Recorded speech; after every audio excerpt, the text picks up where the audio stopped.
we move on to one aspect which is also important in terms of generating legitimacy, and that's the operation of intergovernmental councils and crisis management. And Johanna Schnabel and Yvonne Hegele from the Freie University in Berlin and the Zurich University of Applied Sciences respectively will enlighten us on that particular issue. So I think it's Johanna who will present. So Johanna, you have the floor for 10 minutes if possible. Thank you. Yeah, thank you very much, and thank you very much for inviting us. Yvonne and I are very pleased to present our paper on the role of peak intergovernmental councils in Germany and Switzerland. And we're actually both going to present, so I'll start and then I'll hand over to Yvonne. And I hope the internet connection is okay. I seem to have some issues here in Berlin, which is quite common, but I hope it will be fine. If not, please let me know. So as you probably all are aware, intergovernmental coordination was very, very important for crisis management in all multi-level systems and especially in federal countries. Now, if we talk about coordination or intergovernmental coordination, we can think of it as either a process, an outcome, or an impact. Coordination as a process refers to interactions between governments, and outputs are the results of these interactions. So they can take the form of joint declarations, resolutions, agreements, sometimes just press releases. Outcomes would then be the next step, which might be a result of the process and the outputs, but doesn't have to be. Outcomes would be aligned policies, and coordinated impact would then be the next step, and the extent to which living conditions and so on are similar, to which a broader societal problem has been solved to a similar extent across the country. So in our research, Yvonne and I mainly focus on coordination as a process and the outputs of this process. Now, intergovernmental coordination is very important in normal times, but was also very important during the COVID-19 pandemic. Now, intuitively, coordination seems to be more important when it comes, or especially important when it comes to decentralized crisis management, so situations where the constituent units take the lead in managing the crisis and decide on most policy measures. However, we argue that it's also very important when crisis management is centralized, so when the federal government decides on most policy responses.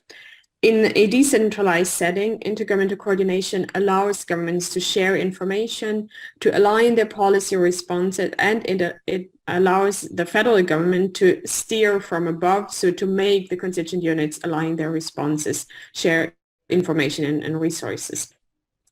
When crisis management is centralized, coordination is still very important because whatever the situation, the constituent units are always in one way or another involved in the implementation or enforcement of decisions, even when they're decided by the federal government.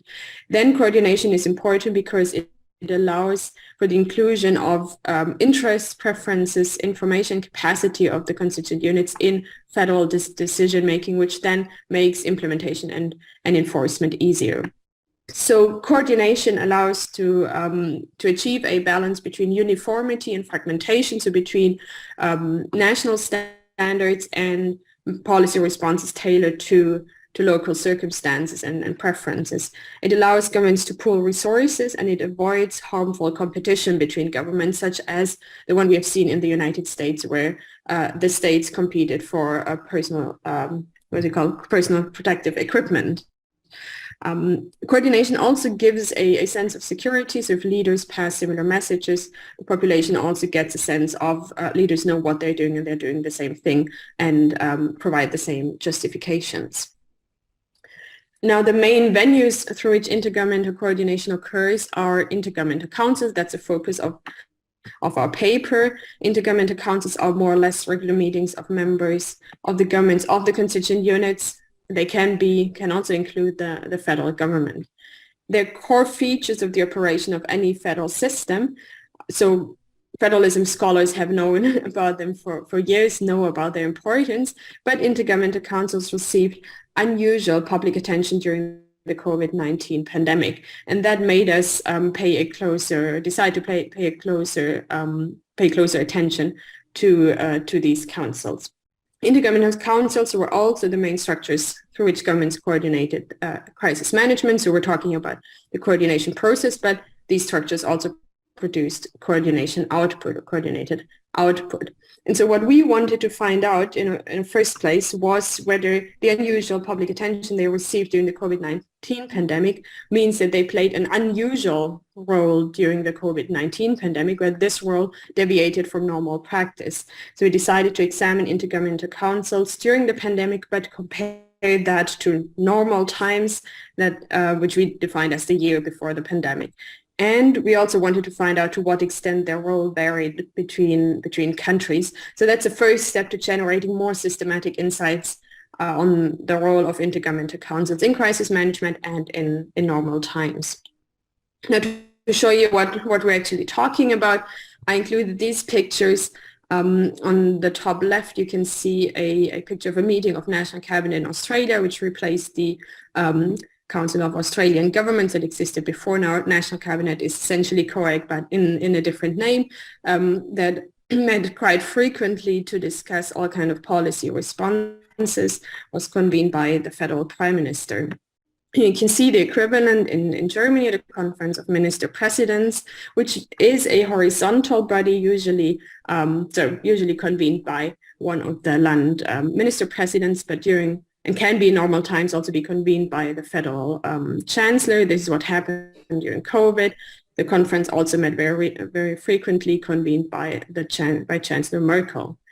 And as a third example, I wanted to point out a meeting of in Canada, so-called First Ministers meeting, where the federal government announced that it would pay for procurement of vaccines. So this shows that intergovernmental councils were at the forefront of crisis management.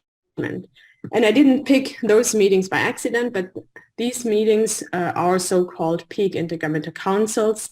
Peak intergovernmental councils are councils that involve the heads of government or entire government. So they're in a way at the apex of the council system. And what makes them different from other councils that focus on individual policy areas is that they not only ensure intergovernmental coordination, but can also ensure cross-sectoral coordination because they involve the heads of government or entire governments instead of portfolio ministers. Peak intergovernmental councils, such as the one that I presented, focus on politicized issues and highly consequential matters. So in a way, they seem to be the natural bodies that would take over crisis management. And that's what we wanted to find out. So our paper tries to answer two questions. First of all, did these peak intergovernmental councils take the lead in coordinating crisis responses? And was their role different to normal times? And we compare two councils in Germany and Switzerland, the Conference of Minister Presidents that I already presented, and the Conference of Cantonal Governments. And to establish whether they took a leading role, we compare them to the relevant sectoral councils. So to see whether among these councils, the peak councils took a leading role. Now I'll hand over to Yvonne, who will present our findings. Yes, thank you very much, and hello from me as well. So to measure or to find out whether these councils took a leading role during the pandemic, we developed 4 indicators, and 2 of them you can see represented on this slide. So first, the level of activity, where we argued that if the peak intergovernmental councils are more active than the sectoral councils, they take a leading role in coordinating crisis management. And as you can see here on the graphs, first, the level of activity generally increased comparing normal crisis, which is above, and COVID-19 pandemic, which is below. So across all sectoral councils, we generally see an increase in activity.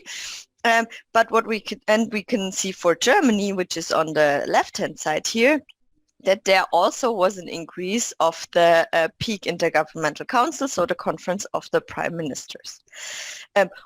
In Switzerland, on the other hand, which you can see on the right-hand side, as we marked with this red bar, you can actually see a decline in activity. So before the crisis, there were around 16 outputs. So these are, we counted the number of outputs here. And during COVID, it was below 10 per year. So this is already a first indicator that according to level of activity, that in Germany, maybe the Peak Council took a leading role, in Switzerland, not so much.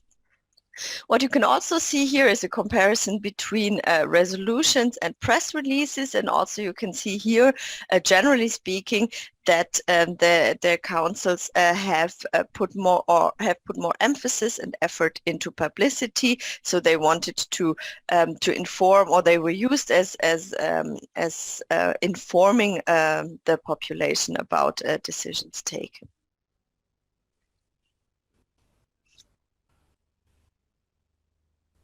Can you go to the next slide, Joanna? Oh, yeah, thank you. And what we then did in the next step is that we compared the share of COVID-19 related outputs. Of course, we could also do this for the year of the pandemic. And here we can see that comparing the Prime Minister's Conference in Germany on the left-hand side to the Sectoral Council, we see that the share of outputs related to COVID-19, which is in light gray here, is higher than for the sectoral councils. In Switzerland, on the other side of the picture, you can see that the Peak Intergovernmental Council in Switzerland had a lower share of COVID-19 related outputs. So this is again an indicator for a leading role in Germany, but not so much in Switzerland. And the next indicator we used is the direction of action. So Johanna already said that some of the councils, that the intergovernmental councils we're observing, are purely horizontal, so only involving constituent units. Some are vertical, involving also the federal government, and they can also address the general public. And we coded this, and we argued that for a council to take a leading role, all three directions need to be served. And if you compare here, especially the peak councils, you see that in Germany, the peak council served all three directions, so vertical coordination, horizontal, and coordination or information to the general public, whereas in Switzerland, this was not the case, even though the outputs in normal times are often directed at the vertical and at the general public.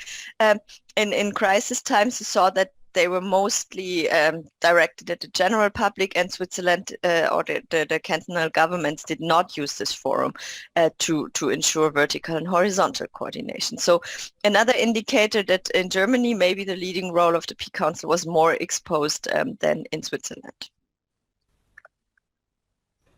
And finally, we coded the bindingness of the council outputs. So these council outputs usually have no legal bindingness, but we think that they still have a political bindingness. And we coded 4 levels here, from low to high. High meaning that there are certain measures agreed on, as well as their content and their timing when they are to be implemented.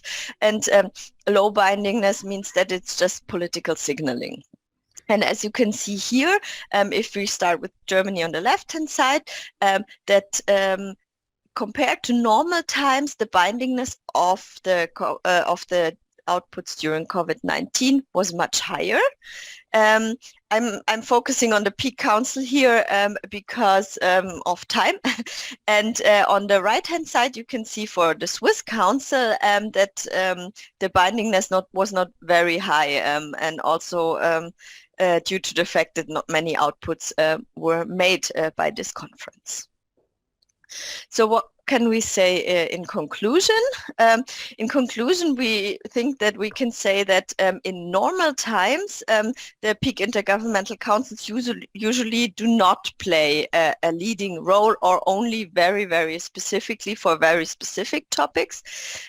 But what we can observe here is that in Germany, the Peak Intergovernmental Councils played a leading role during the crisis. So it was the forum that where vertical and horizontal coordination took place and where the public was addressed with the decisions.